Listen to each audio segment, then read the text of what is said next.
All right, hello. My name is Isaac Williamson. I'm the operations manager at Savvy Cleaning Company. Today we're going to be looking at some vacuum maintenance.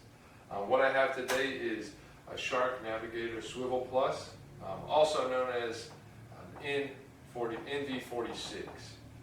That's the model number if you're curious.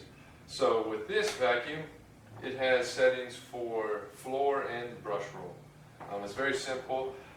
If you look right here, we have a red button, and it has a 1 and a 2. If you fire back and press the 1, that'll be for floor. Now it's going to sound the same. It's just when you do this, the brush roll will activate when you're on number 2, and I'll show you that.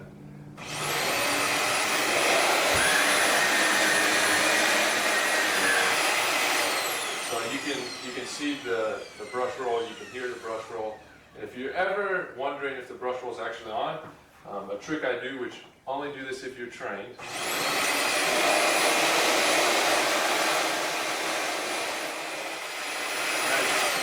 So I just kind of put my hand under just ever so gently, and I can feel the brush roll turning. Also on these, you'll have a light right here that indicates if it's green, that means brush roll is working. If it's red, that's usually when you have some concerns. Okay.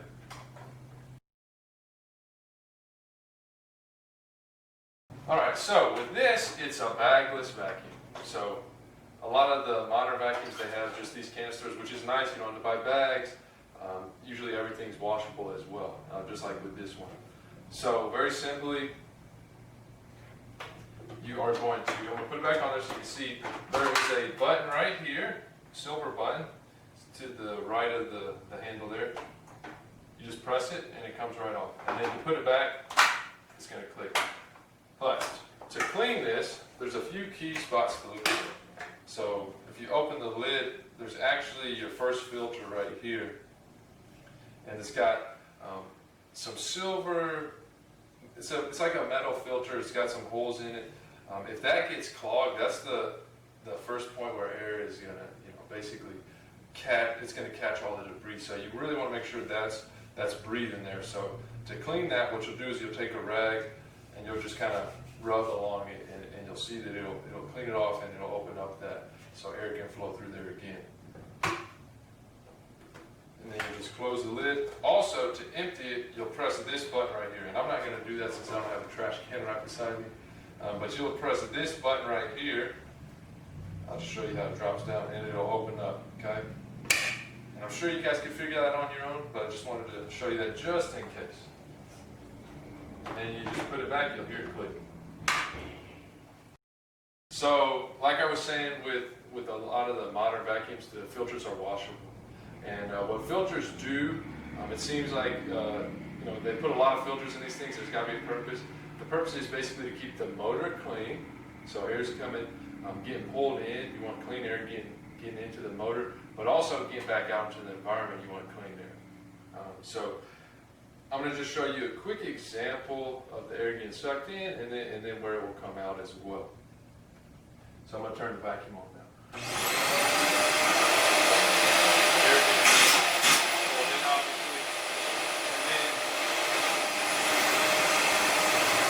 Yeah, right here I can feel the air coming out.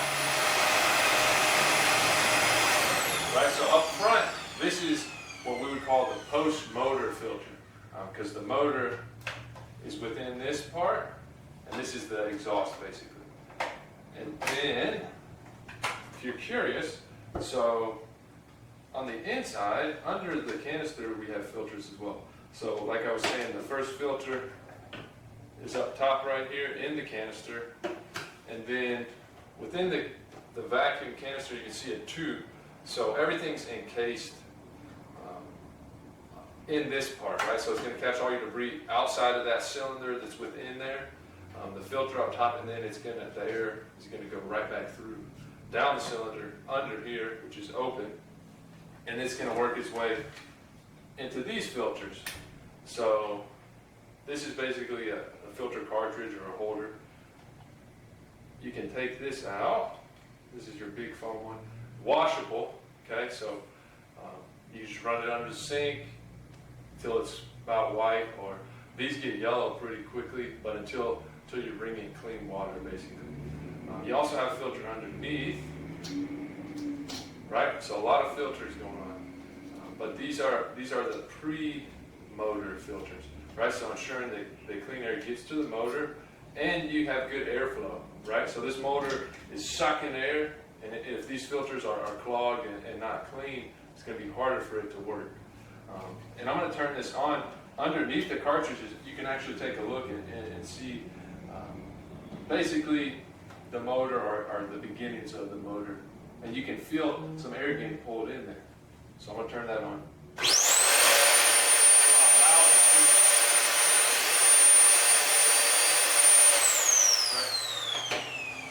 So it creates, you want good suction, so you'll notice with vacuums everything's pretty tight, and if there's a hole in the system or in the hose, the suction's not as good, so they want it nice and tight there. And then to put the filters back in, so this is washable as well. Again, you run this under the sink till it's running clean water out of it. To put it back in, same way, just right back in, tuck it under those little hooks that you'll see there.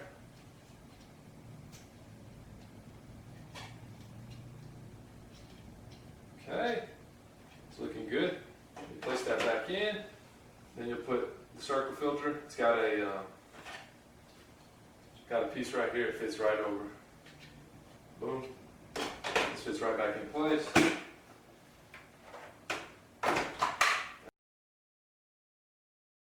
The last filter I want to show you was the front filter or the post-motor filter. So you're just going to take it off. It has a button here at the top that you will see. Button at the top to release it, and just pull it forward. And then the filter's tucked in there. So also washable just like the other ones. And with all of these filters, you have to let them dry. So just be sure to let them dry before you put it back in there. It takes about, depending on the environment you're in, maybe 2 to 4 hours. So basically, if you do it after you're done using it for a day, in the morning it should be good to go. And to put it back in, you just tuck it back in place. It's kind of got basically the shape of the filter, so you'll know where to place it. And then you just put it back in, the opposite of the way you took it out. And then push it forward, make sure that button's clicked in there. And then if you did it right, you'll put it on, and everything will flow, and this won't pop off on you. There you go, I can feel the air coming right through. And this filter is important because it's going to keep your air clean in your house. So that's why make sure that one's clean. It's your last filter before the air goes back into the environment. Alright, so now I want to talk about some common clogs. This is going to be the most common issue you're going to run into is that you're going to be vacuuming along, and then you're going to notice it's not picking up stuff, or it's not picking up as much stuff as it was before. So there's some common areas to check, and the cool thing about this is if I show you on this vacuum, a lot of them are going to have the same kind of design to it, so it's going to translate over to those models as well. So the first place I check, even though it seems like the hose might be the first one, I'll actually check the canister, because you can see debris gets filled in right through here. If this gets clogged, that's going to create just as much issues as if the hose was clogged. Okay? And then usually if this top portion of the canister, because ideally debris will work its way down low, but if this top portion gets clogged, then the air is not going to flow. Okay? So like I was saying, that filter, that's basically a clog in my mind. If this gets clogged right here, same thing. Air's not going to flow, suction's not going to be as good. So make sure that's clean. That's the first place I'd look, right in the canister, too full, overloaded. And then, similar to that, you're going to check this area, which is basically, if that's clogged, then it might have overflowed into this, where it meets the canister. Also, the cool thing about these vacuums is a lot of the pieces will just come right off, and so you can get good access to everything.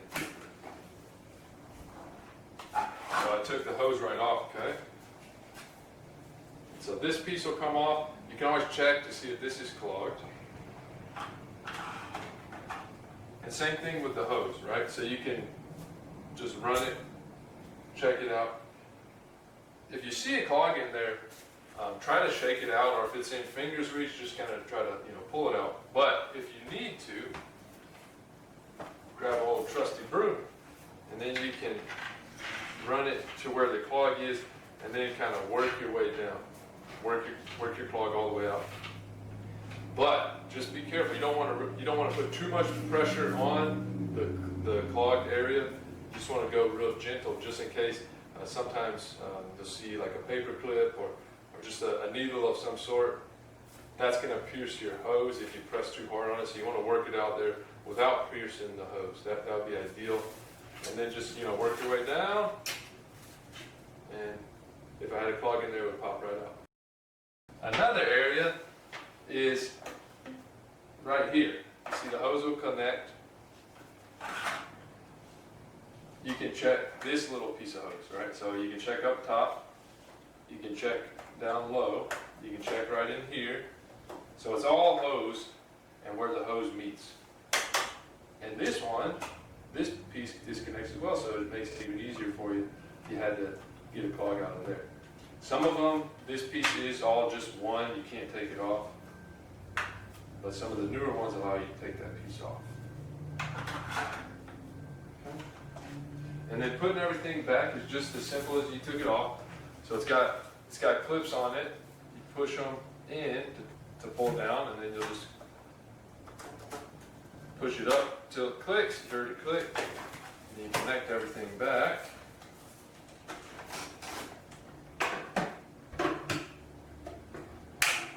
Hear that click. Make sure your stuff's closed. And there you go. All right, so another common use of, or a common maintenance item, I should say, is the brush roll gets clogged, or you've been using it a lot, so you got a lot of hair in there. Now, I really like these vacuums because you can take off a lot of the pieces and get to them nice and easy. So I'm going to show you how to take off the brush roll on this Shark. Okay, so you'll see there's a button back here. It gets a little tricky, it's a little bit tough to pull off sometimes, but I'll put my foot on the base. See, I got my foot on here and pull up. So it's kind of, pushing and pulling apart. But you'll just press this button and that'll release this. And then you just have access to underneath. Okay, so sometimes this can be clogged to the point where it won't spin, maybe something got caught in there, paper clip or anything like that. That just causes it not to spin, and you might hear it clicking as it spins. So you can pull whatever that is out usually. Also, if you get a lot of hair on here, you can run a razor blade. A lot of the cleaners are going to have razor blades with them, so you can just run a razor blade. Just be careful, cut away from yourself across, and then you'll be able to cut it and pull it out. Okay? So you just cut each of the 3 sections and pull out what you can. And that usually gets you having a better brush roll. And then to put it back in place, same way, you just push it back on. And you hear the click, and you're good to go now. Alright, so that's all the common maintenance and I think the basic maintenance that you'll need to know to run this Shark Navigator Swivel Plus. If there's bigger issues, it might be something like the power cord has one of the prongs missing. That's something that you'll have to do some more research on, but that's a little bit unusual circumstance. But other than that, if you can do those common maintenance things and keep the filters clean and check your brush roll every now and again, this vacuum will run for a long time for you. So I appreciate you taking time to listen to me, and I hope that gave you some advice and it helps you in the future.